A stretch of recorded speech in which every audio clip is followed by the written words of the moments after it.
And funny enough, they leave it out of Parisian history as well. Yeah. And of course, the world's smallest or slowest internet today. But yeah, they're all over the place. And so I've been tracking them everywhere. A lot of them in the United States, or all over the earth. Out in the middle of nowhere, and I haven't got to Asia yet, but you know, it is what it is. But really, you can do this all over the earth. So in our case, we'll go to San Antonio.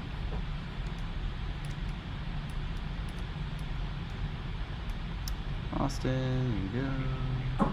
We'll wait for it to load for a second. But essentially, you can make a measurement, and quite a nice one, I should say. It's based off of that same hydrology and contour map, so technically it's the exact same topography. But what's nice is we can, let's choose something that I guess has a gradient to it. Say Almas Park probably does, and definitely this area. So I'm just going to draw kind of a random line. In our case, it's going to be a measurement tool. So it's going to be show ruler. What's nice is you can do a lot of things here. I mean, you can do a whole entire path so that you can see the distance of a path. You can make a polygon, circle, 3D path. You can even take your path that you generate on your phone every day, right? Take that file and map it out onto Google Earth. And it's really useful for places that don't have a lot of great pictures or street view, especially when I'm out in the middle of West Texas. But basically we can take any measurement, so I'll click. Starts off as a yellow line, and you'll have to click again. And for us, it's going to be 9,665 feet. You have a ground length, you have a map length. Usually they're fairly close, and because of that topography, there's just kind of a difference, right? Hopefully that makes sense. Of course, you'll have to save it. So in my case, I'll say test line measurement, so I can refer back to it. What's nice is it comes up in here. Of course, I have thousands of them. Hold on. There's my test line measurement. I'll right click on that measurement and show elevation profile. How easy is that? Once I click on it, bam, there's my elevation profile.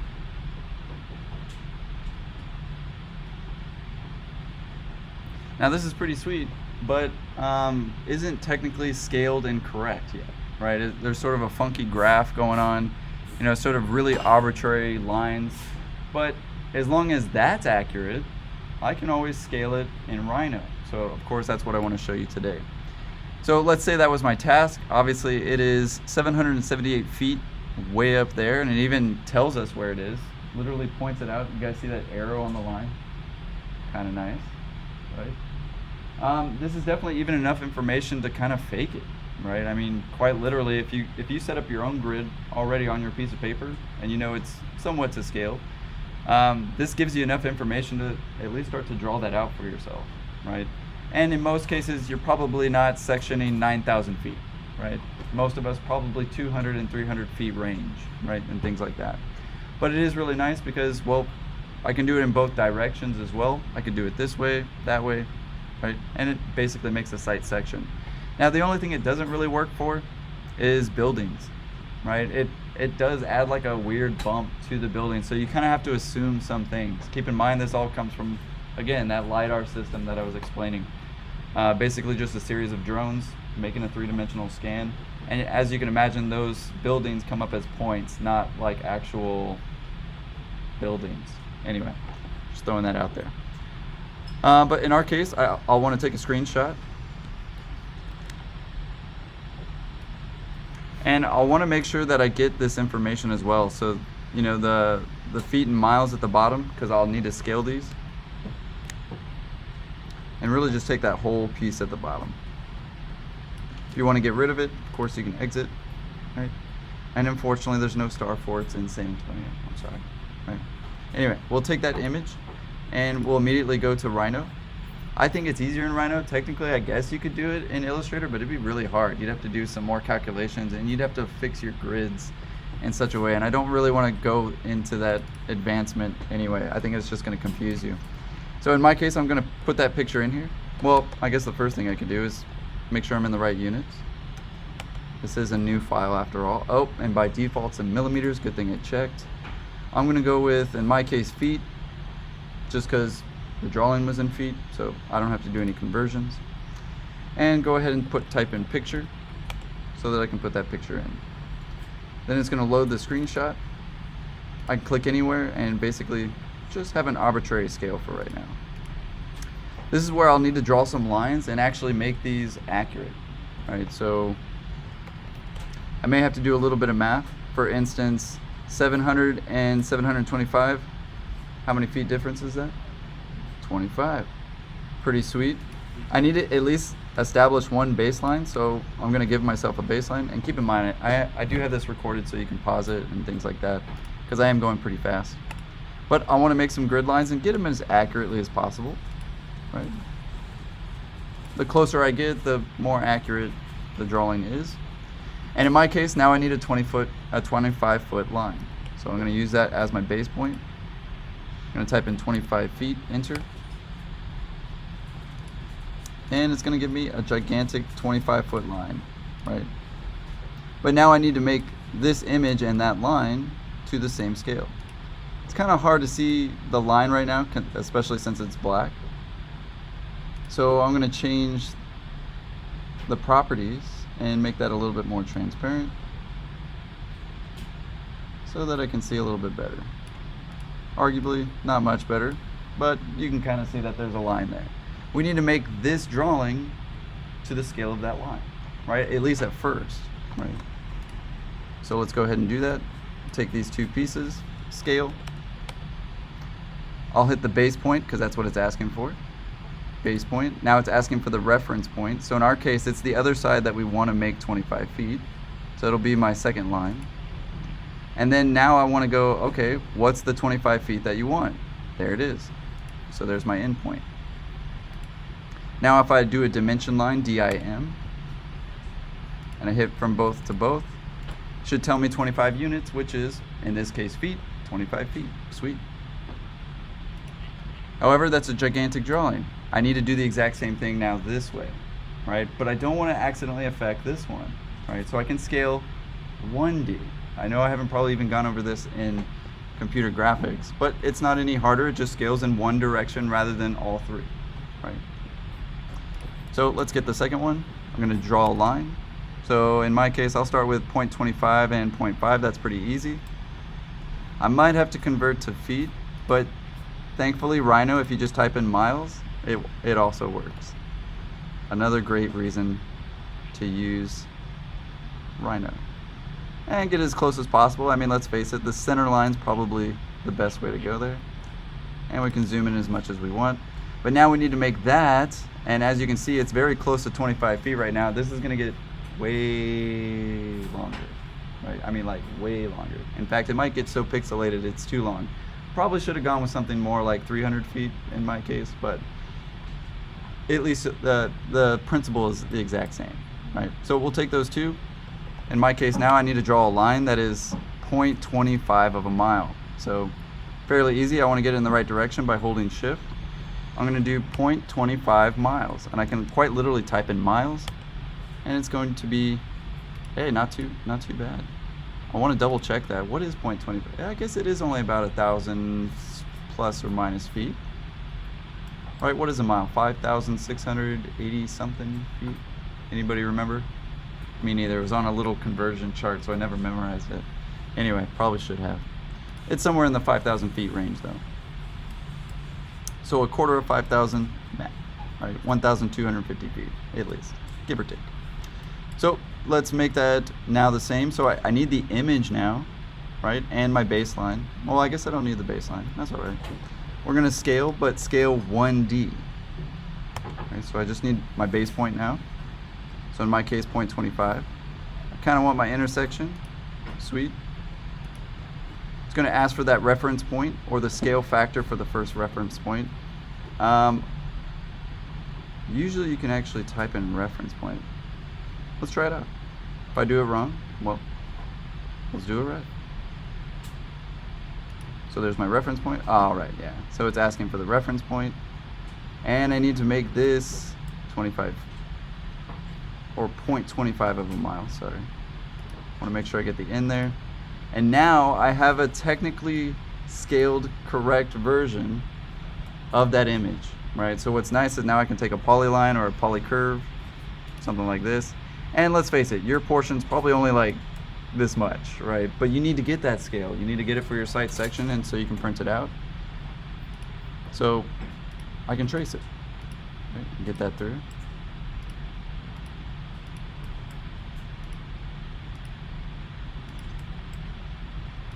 Let's maybe say that was my piece. What's nice about already putting it to the scale as well is now I can draw my line that I need. Maybe I need it at 16 feet, so I'm going to draw a 16-foot symbol, enter, and give myself that inch line that I need for that 1/16 drawing. Or if I need 1 to 20, I'm going to give myself 20 feet. Sweet. And of course there should be a difference between those, and I can even add some further information, that way I don't forget, right? I can say 20 feet. Copy.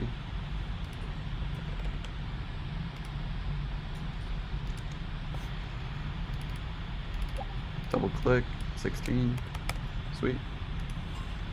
I can even do a further step here. I need to get it on a 24 by 36 or what have you, right? And just like I calculate anything for a drawing, I always calculate the paper, right? So get my handy dandy calculator out. It's funny, in the 90s they used to tell us, you're not gonna have a calculator in your pocket, guys, when you grow up. And what do you know? You have a calculator in your pocket. So all we need to do is make a rectangle to the scale that we need, right? So in our case, let's do the 1/16. So 24 by 16 is 384. So I'm going to draw a rectangle. And the first measurement, 384 feet. And I have 24 inches to work with at 1/16 scale. So that's 24 times 16. And, oh, already did that one. 36 times 16. 576. So 576 feet, enter. That's gonna be my 24 by 36 piece of paper. Now, as you can see, I can fit it probably on a smaller piece. So I could do a different calculation, right? But again, I could even also label it for myself and keep organized. And you can make the text bigger if you like to. I like big text. And I cannot lie. Anyway. So 24 by 36 inches at 1/16. Sweet. I could either go from here right into Illustrator, and now I have a nice bounding box. I could even take it a step further and take this box and trim it, TRIM. But I might not want to do that because, well, I might need a different section of it. I might want to move it across the paper, things like that. Let's maybe get that 1 to 20 so you can kind of see the difference. So in our case, we'll do 36 times 20, because there's 20 feet per inch, 720 feet. Oh, rectangle, already had it. So 720 feet, enter. And now 24 times 20, 480. And that's my paper. It's the exact same 24 by 36 paper, but notice how relatively the image got smaller compared to the piece of paper.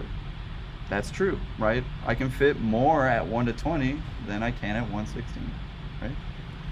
But again, I really wish somebody would have taught me this. I kind of made this up on my own, and it works, and it's far easier than making a bunch of different scales for stuff. Instead, now you just change the piece of paper, right? But again, let's say we're not finished yet. Let's go ahead and trim that off, make things nice and clean.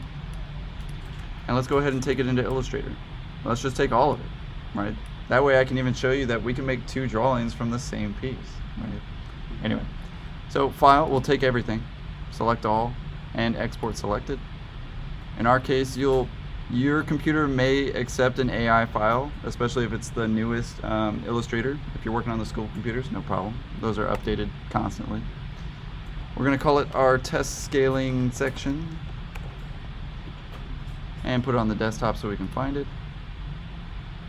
I'm going to, this doesn't really matter to me because I'm going to fit my artboard to my rectangle, right? So I can say preserve current view, export. Another thing that's kind of nice when you're very aware of the scale, right? And let's face it, one of the #1 rules in architecture is every drawing should be to scale, right? Should be to scale. Every drawing, right? Besides maybe sketches. But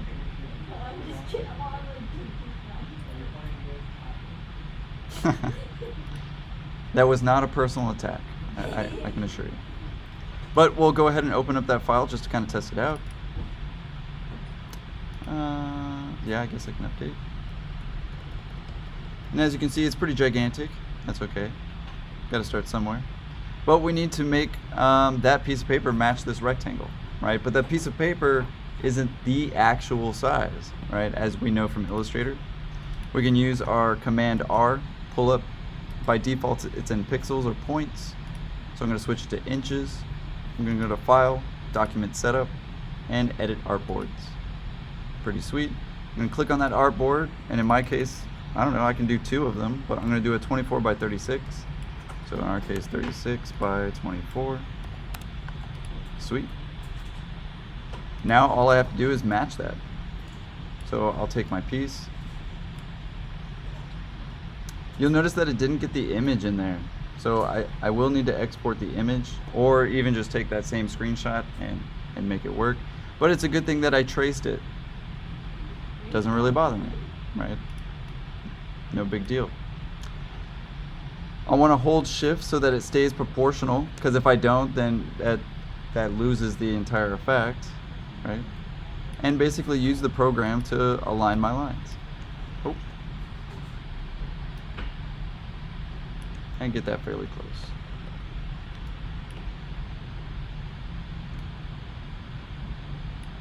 And as long as you did things correctly, they should line up perfectly. But they don't. What's going on? Oh, there.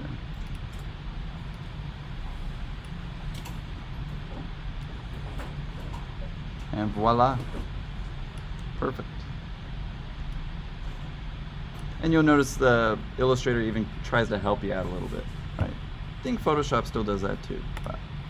So now I have my 1/16 on my 24 by 36, definitely. But I could do the exact same thing to my other. So let's make another artboard. And you can really just draw in, anywhere. Get it pretty close, very close. 36 inches, sweet. I'll basically make a copy of my lines. So in my case, I'll just take a whole copy and delete the one that I don't need. Oh no. Copy, paste. Oh, let's try that again. Copy, paste. Oh, one last time. Maybe a different tool. Yeah, there we go. At least line that up first. Get rid of the one I don't need, because I don't need it. Sweet.